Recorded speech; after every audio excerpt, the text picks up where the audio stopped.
Bonjour à tous et bienvenue dans cette nouvelle vidéo de déballage de boîtes consacrée à Horror Arkham le JCE. Ça y est, on est dans la dernière ligne droite, l'avant-dernière ligne droite, les cartes faiblesses. Ah tiens, il y a une erreur là. Il y a 4 faiblesses de base, elles sont on va dire en 2 blocs. Il y a des parallèles entre les 4, mais il y a 2 blocs. Aujourd'hui, les 2 premières. Donc, la première, main estropiée. Main estropiée, c'est un soutien qui occupe un emplacement de main, trait, blessure, révélation. Vous devez soit mettre en jeu main estropiée dans votre zone de menace, soit subir un dégât et la mélanger dans votre deck. Elle ne peut pas quitter le jeu excepté par la capacité ci-dessous. Vous perdez -1 de vie, et pour 2 actions, vous la défaussez. C'est une faiblesse qui vous occupe une main. Ça m'a fait un peu penser à... Ah, évidemment, il faut que je recharge mes onglets. À la traîtrise camisole.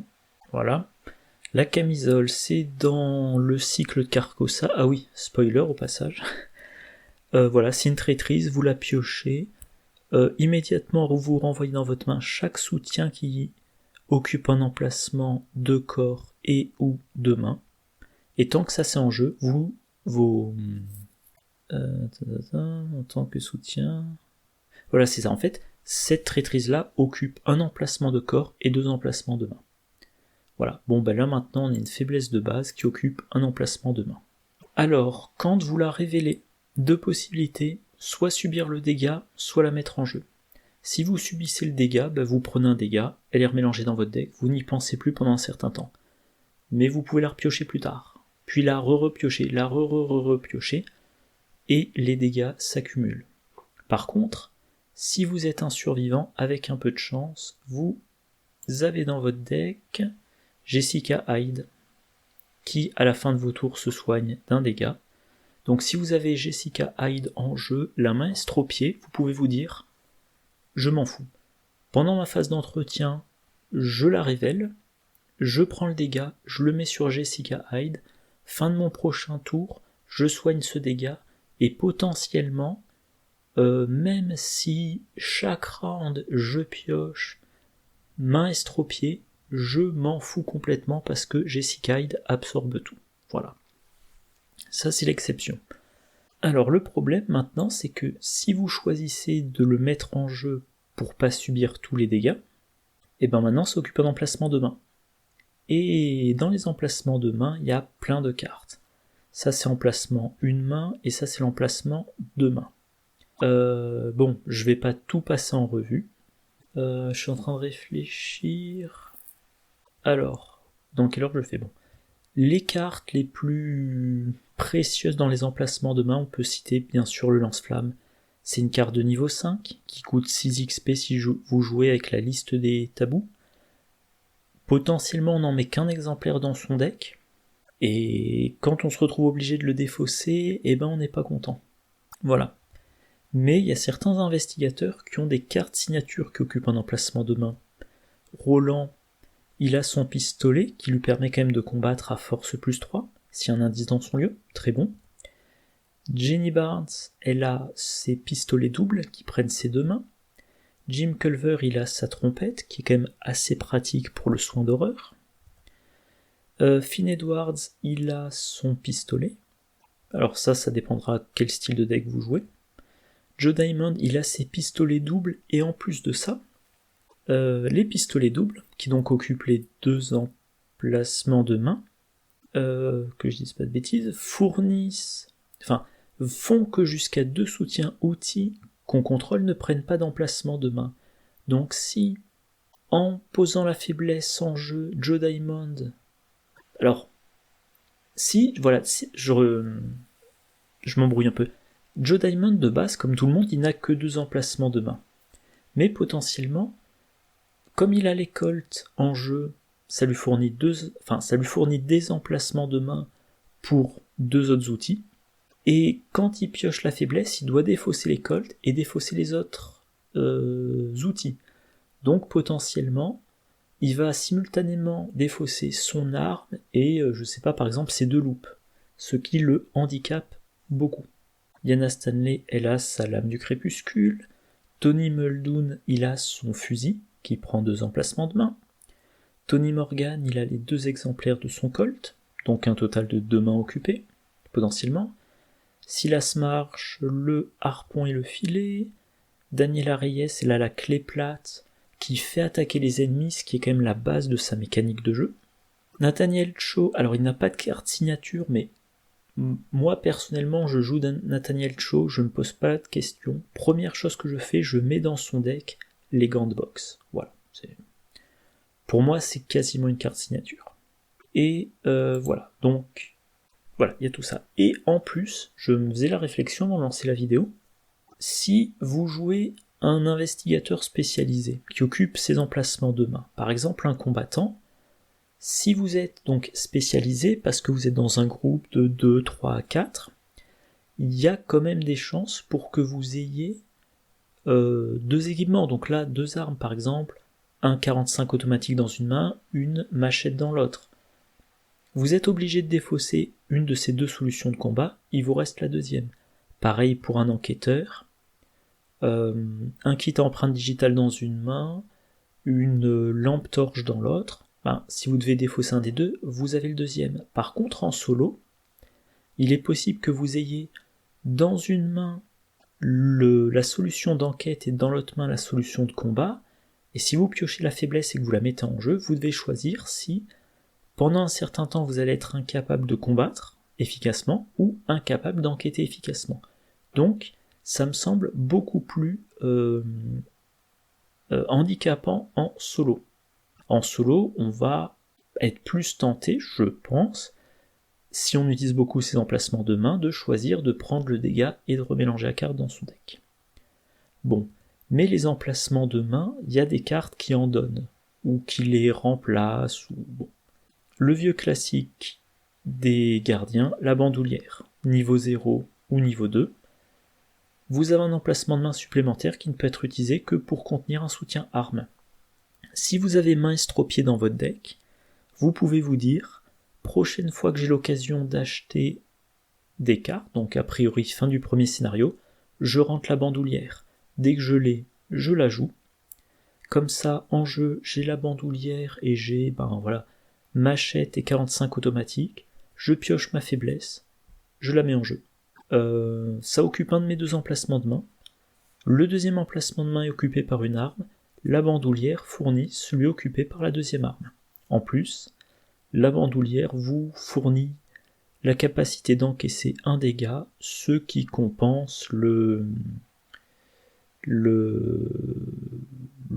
point de vie que la faiblesse vous fait perdre. Voilà. L'étui pratique. Alors l'étui pratique, on le met en jeu. On lui attache, voilà c'est ça, une arme à feu qui occupe un seul emplacement de main. Désormais elle n'occupe plus d'emplacement de main. Et ça, c'est le petit bonus. En action rapide, on peut combattre avec cette arme-là. Ah, mon Firefox qui plante. Bon, tant qu'il n'y a pas de décalage d'image son, c'est pas trop gênant. Donc voilà, l'étui pratique, pareil, vous le mettez dans votre... si vous jouez des armes à feu, vous mettez étui pratique, ça vous sauve une arme à feu.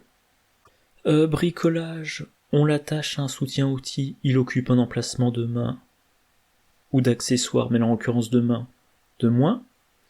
Bon, voilà, c'est assez évident. Abigail Foreman, on lui attache un soutien livre qu'on a en jeu, et il n'occupe plus d'emplacement de main.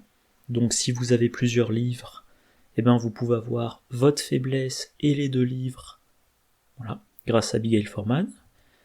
Poche dissimulée, il faut l'attacher à un vêtement ou une armure, et ça fournit un emplacement de main pour un soutien illicite. Voilà. Maintenant, pour rappel, la faiblesse, tant qu'elle est en jeu, elle vous fait perdre un point de vie. Moi, ce que je dis des fois, c'est perdre des points de vie ou des points de santé mentale, on s'en fout tant qu'on n'est pas vaincu.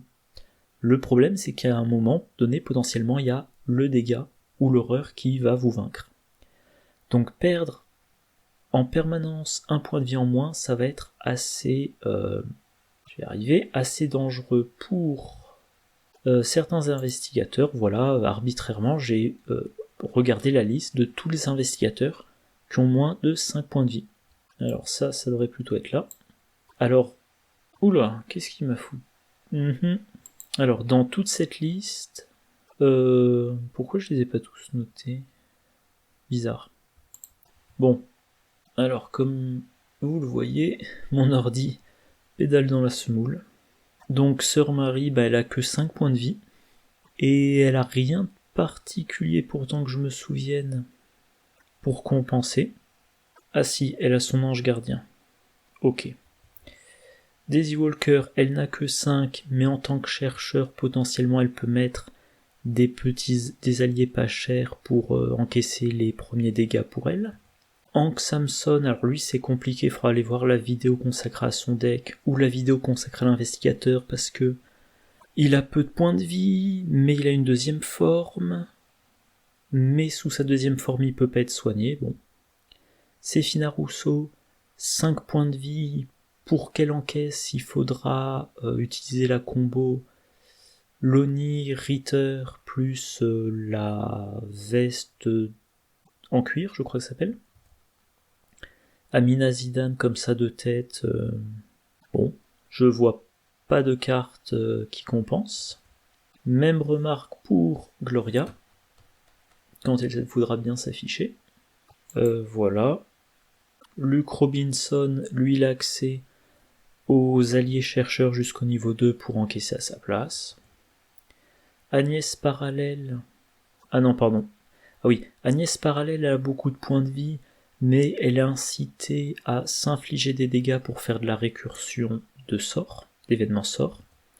Et Calvin Wright, le problème c'est qu'on le joue généralement sur le fil, avec en permanence seulement 1 ou 2 points de vie restants, si on l'utilise comme combattant, et donc, si il a 2 points de vie restants, qui pioche sa faiblesse, il a plus qu'un point de vie restant, le moindre effet automatique du style vous subissez un dégât direct, hop, il est vaincu. Voilà.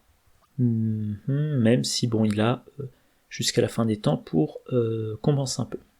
Alors, la carte, pour la gérer, pour rappel, chaque fois qu'on la révèle, soit on subit un dégât, soit on la met en jeu.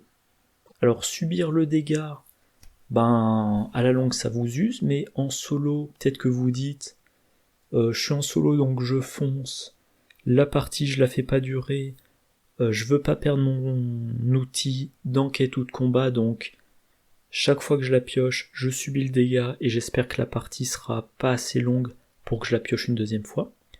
Mais si à un moment donné vous l'avez mis en jeu, pour vous en débarrasser, il faut payer 2 actions pour la défausser. Et si vous voyez que vous êtes sur le point de remélanger votre défausse pour refaire une pioche, bien évidemment, vous essayez de défausser après avoir refait votre pioche.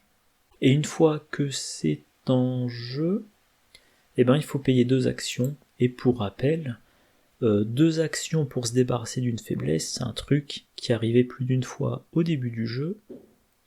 Voilà, hanté, psychose, hypocondrie, ah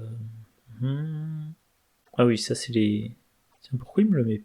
Ah oui, voilà, héritage de Dunwich, là, lésion interne et chronophobie. Voilà. Ah oui, à noter, petit truc, petit spoiler sur le prochain cycle, cette carte faiblesse vous fait perdre un emplacement de main. Normalement on en a 2, mais prochain cycle, on a une gardienne qui a un emplacement de main de moins. Donc de base, elle a un seul emplacement de main. Si elle a la faiblesse et qu'elle la met en jeu, elle se retrouve avec 0 emplacement de main. Voilà. Allez, deuxième faiblesse. Et de nouveau, je dois recharger mes onglets. Alors, quand je disais qu'il y a des parallèles, vous allez voir. Donc là, on est sur la blessure dans le dos. Soutien, qui n'a pas de coup, qui occupe un emplacement de corps, trait, blessure.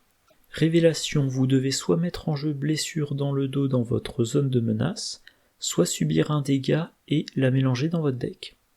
Elle ne peut pas quitter le jeu excepté par la capacité ci-dessous. Vous perdez -1 de vie, pour 2 actions, vous la défaussez.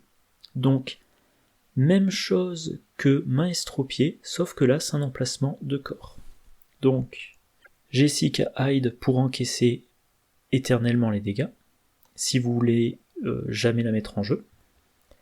Les emplacements de corps, c'est quand même beaucoup moins fréquent. Alors j'ai regardé qu'est-ce qu'on a de significatif. En gardien, potentiellement on a l'armure du chasseur. Alors, c'est une carte personnalisable. Voilà. Je vous renvoie à ma vidéo. Cette carte-là, si vraiment vous voulez mettre le paquet, ça peut être un soutien qui vous apporte 4 points de vie, 4 points de santé mentale, qui fait piocher, qui inflige des dégâts à l'ennemi qui vous attaque. Alors vous pouvez le faire passer en emplacement d'arcane. Bon, voilà. Donc c'est le seul truc vraiment fréquemment intéressant que j'ai trouvé en gardien. Alors il y a bandoulière, mais j'ai l'impression que bandoulière, si on peut s'en passer, on évite. Voilà. Chez les chercheurs, la blouse de laboratoire, alors ça dépend des decks, mais dans certains decks, quand vous devriez échouer un test de compétence sur une carte chercheur avec une différence de 1 ou moins, inclinez la blouse de laboratoire, vous réussissez de 0 à la place, ça fait de bonnes combos. Par exemple, je crois que le matériel de chimie, là il y a distillation alchimique, bon, donc dans certains decks c'est très utile. Pour les truands, la veste en cuir, 2 points de vie, c'est rapide, mais surtout il y a la combo avec l'Oni. Tiens, une autre carte, tant que j'y pense. Alors attendez, liste des cartes à corriger, voilà, elle s'appelle l'Oni Ritter et pas Rittner, et c'est moi qui avais fait la faute il y a plusieurs années de ça. Il y a 5 ans maintenant, je crois, j'ai jamais corrigé. Bref, il y a la combo, l'Oni plus la veste, une fois par round, vous pouvez payer une ressource pour soigner un dégât de la veste et une horreur de l'Oni, ce qui fait que vous avez la capacité à encaisser un dégât et une horreur à chaque round, un peu comme si vous aviez en jeu Peter Sylvestre et Jessica Hyde. Alors les mystiques, ils ont l'encre animée, pareil, carte améliorable. Je vous encourage à aller regarder la vidéo qui la concerne. Je l'ai joué récemment avec... je me souviens plus qui. Dans un duo, j'avais fait des trucs assez sympathiques. Alors attendez, je vais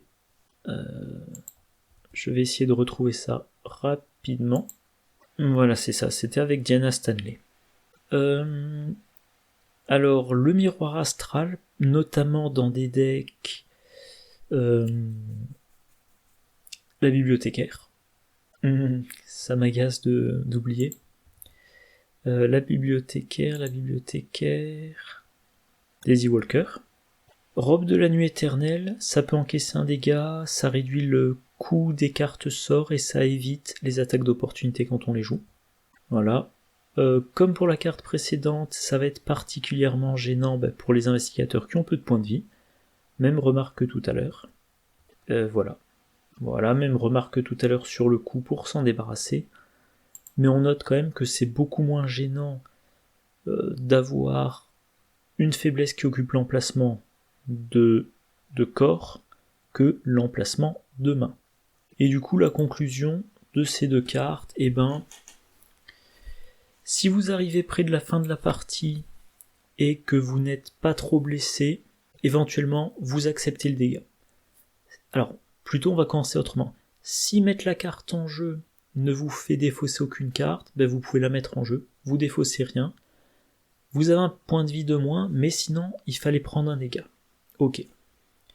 Si la mettre en jeu vous ferait défausser un truc, est-ce que ça vous gêne tant que ça de défausser une de vos cartes? Si ça vous gêne pas trop parce que vous avez une autre solution, vous la mettez en jeu. Si ça vous gêne beaucoup, un dégât et c'est remélangé.